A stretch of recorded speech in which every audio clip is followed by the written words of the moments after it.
lunchtime meals is a good steak and cheese. Sometimes in a school bus or a van, you may be somewhat limited to what you can cook. I only have one cooktop. A great meal that I love inside and outside of the bus. One of my favorite meals actually, of all time. Very simple, very easy. They have them everywhere. And it's just your regular steak and cheese. Philly cheesesteak, whatever you call it. I love them, and in the bus, I've made some pretty excellent ones. So I want to show you today how I do it, what I use, and hopefully it comes out good. All right, so this is my setup for cooking. I use a cast iron skillet for the most part. I use this just to toast a bun. I don't have a toaster in here. This I got off Amazon, cheap. They're like, I don't know, 50, 60 bucks. They work pretty well with the cast iron skillet. Good thing about the cast iron skillets is they hold heat very well. They don't usually get hot spots. They're very good for cooking the huge range of different foods. I primarily love to cook steaks in them. Ribeyes, whatever you got, they come out amazing. Usually I leave the toasting of the bun for last, but since I'm here in the bus, I'm not gonna have time after the steak is cooked and the cheese is melted to toast the bun before it starts cooling down. I like it nice and hot, ready to go. All right, so heating the bun, it's pretty simple. Just take your cooktop, turn it on. With these things, you gotta use an induction pan. It's usually induction pans and pots will have this symbol right here. It looks like a coil. If you get that, you can use it on one of these. I have bought some before that have that symbol on. They still don't work. These things can be a little finicky, but this thing does heat up a lot, so be careful if you have an induction cooktop. I'm just gonna put it down to like 2 to start. All you need is butter and a bun, or a signature select sub roll. I'm gonna do 2. So these buns come pre-split. Sometimes they break apart and you have 2 pieces. Whatever, that's fine. So we're gonna take a little butter and stick here. You can use a little olive oil too. I prefer butter. So take your butter. To make sure I get enough on there. And take your bun. Kind of pat it in. And again, these don't take that long to toast, especially on this cooktop. Check it pretty quickly just to make sure it doesn't burn. All right, we're gonna go up a little higher. We're gonna go to 3.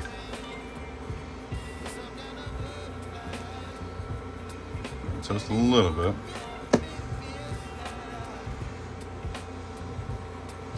All right, we're starting to toast there. I like it a little more brown, a little more toasty. Let's go a little more. All right, that's pretty good. Now let's do our second one. Gotta add more butter. It's almost there. Starting to split, but no big deal. All right, that should be good. Yep, perfect. And for this, I'm gonna add a little bit of olive oil. This is the good stuff. I like to add olive oil for this because butter tends to burn pretty quickly. This stuff has a higher burn temperature. So I love this stuff for everything. So now we need to cut the meat. Wait till you see what we got for meat. So I've tried different meats. When it comes to a homemade steak and cheese, you can't beat a ribeye. Now the trick with this, you gotta cut it up pretty thin. So the thinner you can go, the better. So it comes out like shaved steak. Keep an eye on your oil, make sure it's not getting too hot, not burning. Right now, I'm just keeping it at level 2, just to kind of get it going. Right before I throw the steak on, I'm gonna put it up. I like to cook it pretty hot. All right, now that the steak is all cut up, we can add some seasoning. We're gonna turn the heat up now on the cast iron skillet. We're going to add some butter.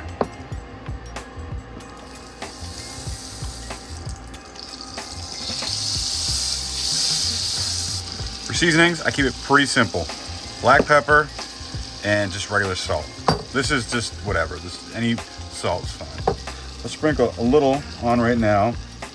And as I'm cooking, I will sprinkle a little more on. I don't like to add too much.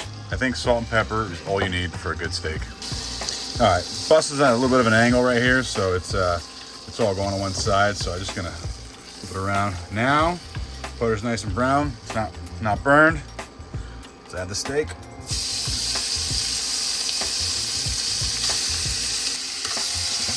The next part, the important part, the cheese. Vermont, extra sharp cheddar cheese. This stuff is incredible. This is the best stuff. And it's lactose free, so it won't hurt your stomach if you're, lactose intolerant. Make sure to keep an eye on this. So I like to try and cut the cheese pretty thin, that way it melts quicker. The cheese is cut.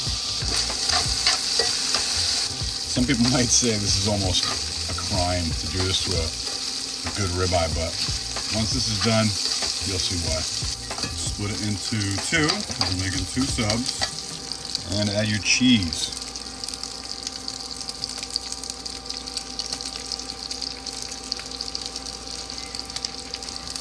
I like to cover it so that the cheese melts quicker.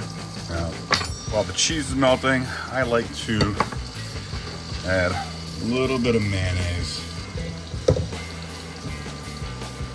All right, let's see what this looks like.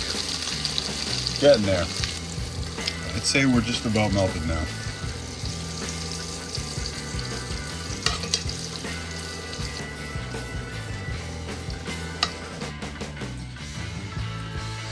And this is the finished project. Might not look pretty, but this is incredible. And not bad for inside of a school bus. So if you like this, if this looks tasty, give it a thumbs up. Time to go and feed the family. So pretty easy, not too hard. Gets a little messy. Make sure, if you have curtains or drapes behind it, it's gonna splatter. It's gonna try to make sure you cut the steak as thin as possible. Again, I love it. It's not good for your cholesterol, probably. Might give me a heart attack by like 50, but I mean, every once in a while, a good steak and cheese just hits right. It's so good. Hope you enjoyed the video. Let me know if you like videos cooking in the school bus. So, thank you, and until next time.